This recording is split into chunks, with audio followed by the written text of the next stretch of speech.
नमस्कार दर्शकबिन, जित ग्रुप अफ कम्पनीद्वारा सञ्चालित द लिडिङ नेपाल।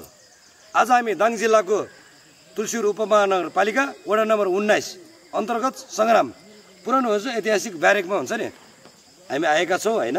अनि यसै माझमा हुन्छ नि हाम्रो यहाँको एकजना हाम्रो अग्रज सरसँग हाम्रो भेट भएपछि हुन्छ नि के विषय अन्तर्गत हामीले केही कुराहरू राखौँ भनेर हुन्छ नि सरसँग हामी आइरहेका छौँ।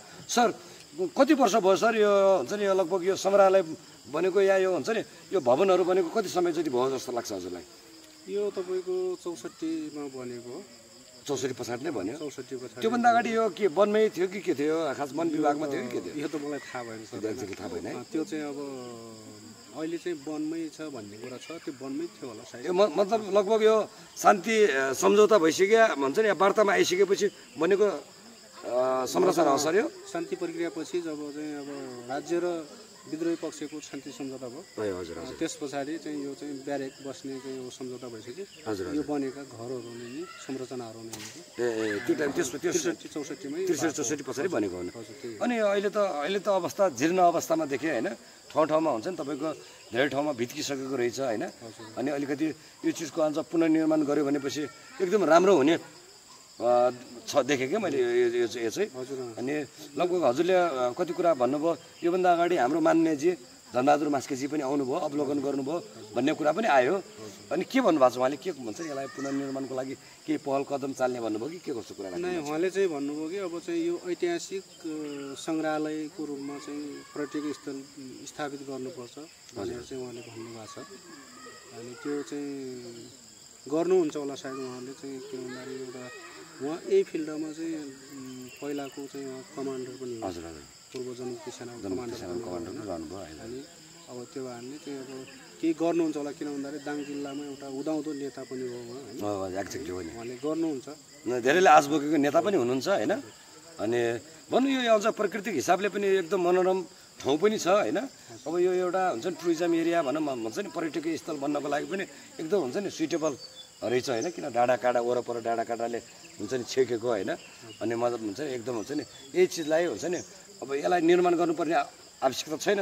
यसलाई पुरै निर्माणको कामहरू अगाडि बढायो भनेपछि एकदम राम्रो रहने देखिँदो रहेछ।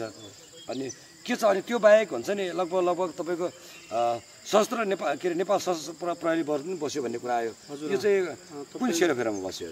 तपाईँको यो के भयो भन्नुहुन्छ भने जब समायोजनमा जाने टोली गइसकेपछि हजुर हजुर सशस्त्र बल प्रहरी चाहिँ यहाँ बसेको थियो होइन। हजुर हजुर, त्यो कति वर्ष बस्यो मलाई एक्ज्याक्टली थाहा भएन होइन। बस्न चाहिँ बसेकै थियो, पारिवारिक कार्यालयमा बसेको थियो होइन। अब यो संरक्षण गर्नको लागि बसेको थियो। अब पछि अब सरकारले नै अब हटायो होला, सरकारले नै चाहिँ फिर्ता बोलायो होला।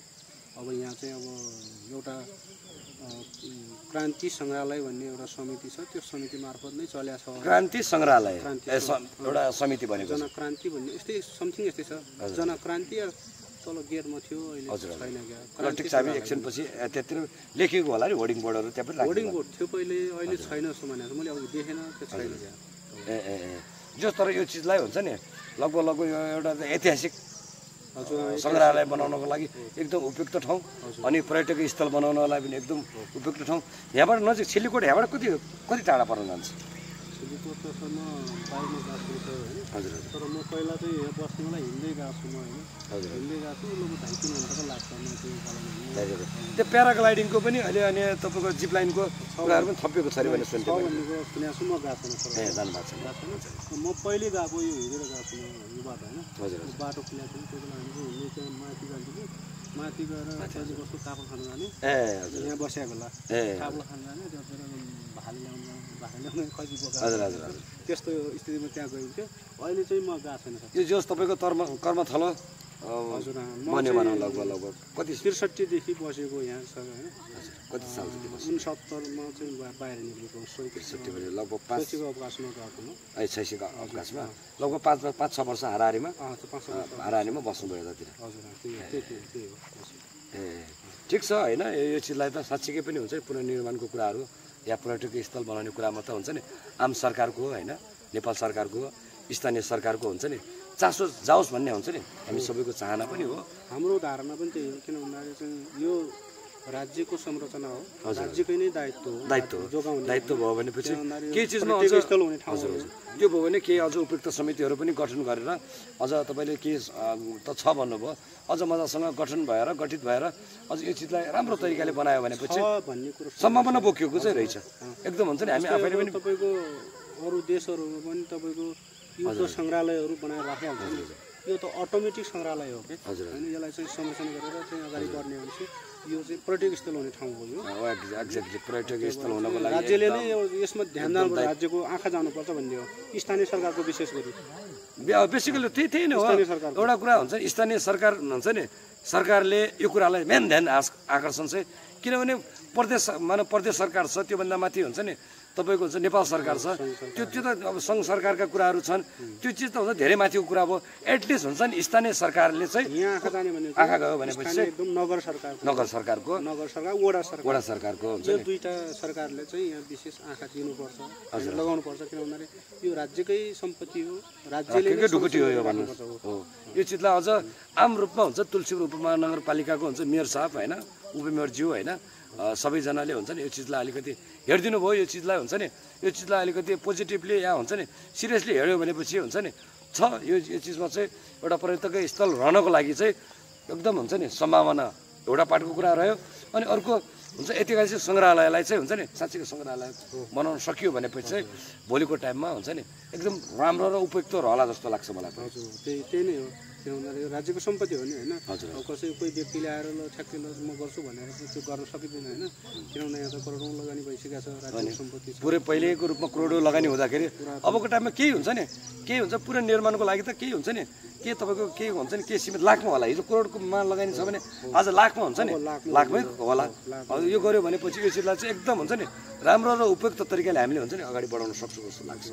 देख्नुमा चाहिँ यो चाहिँ हाम्रो चाहिँ घाइतेहरू बस्ने शिविर हो पहिला होइन, यो चाहिँ जनयुद्धका घाइते योद्धाहरू बस्ने यो चाहिँ क्याम्पहरू हो यो। हजुर अहिले चाहिँ भर्काएर त्यस्तो धुम्सै भइरहेको थियो होइन, त्यहाँनिर भयो। यसलाई त निर्माण गऱ्यो भने एकदम राम्रो हुन्छ नि। अब केही चिजहरू अब हुन्छ नि निर्माण भइसकेको चिजमा पुनर्निर्माण गर्दाखेरि खर्च पनि नलाग्ने यो चिजलाई हुन्छ पर्यटकीय स्थल बनाउनको लागि, भोलिको टाइममा पिकनिक स्पोट बनाउनको लागि यो चिजले गर्दाखेरि हुन्छ नि आम हुन्छ नि यहाँको समुदाय भनौँ न यहाँको बासिन्दाहरूले हुन्छ नि अलिकति एउटा रोजगारको सिर्जना पनि पाउनु होला। जस्तै तपाईँको हामी जान्छौँ नि फन पार्क जान्छौँ, गणेश पार्क जान्छौँ, घुम्न त जान्छौँ, गइरहेको छु। त्यो हिसाबले यहाँ पनि तपाईँको त्यस्तै पर्यटक स्थल बनायो भने यहाँ हाम्रो पनि एउटा रोजीरोटीको व्यवस्था हुन्छ क्या। यहाँ बेरोजगार जनताहरू जो हुनुहुन्छ उहाँहरूलाई पनि अलिकति रोजगार सिर्जना गर्न सकियो, दुई छाक खानालाई रोजीरोटीको व्यवस्था रोजगारको सिर्जना हुने अवस्था छ क्या यहाँ होइन। त्यो पर्यटक स्थल छ यो, तर चाहिँ अब राज्यले हेर्नु पर्यो सबभन्दा। बेसिकली राज्य एक ठाउँमा छ, स्थानीय सरकारले हुन्छ नि यो चिजलाई हुन्छ नि अलिकति निहालेर हेऱ्यो भनेपछि यो चिजलाई अलिकति सिरियसली हुन्छ नि हेऱ्यो भनेपछि चाहिँ साँच्चीकै यो क्षेत्र चाहिँ हुन्छ नि एउटा ऐतिहासिक सङ्ग्रहालयको रूपमा पनि रहिरहने, एउटा एक किसिम पर्यटकीय स्थलले पनि रहिरहने रहला जस्तो मलाई लाग्छ होइन। धन्यवाद छ हजुरलाई यो विशेष संवादको लागि। धन्यवाद। हस्, थ्याङ्क यू। हस्।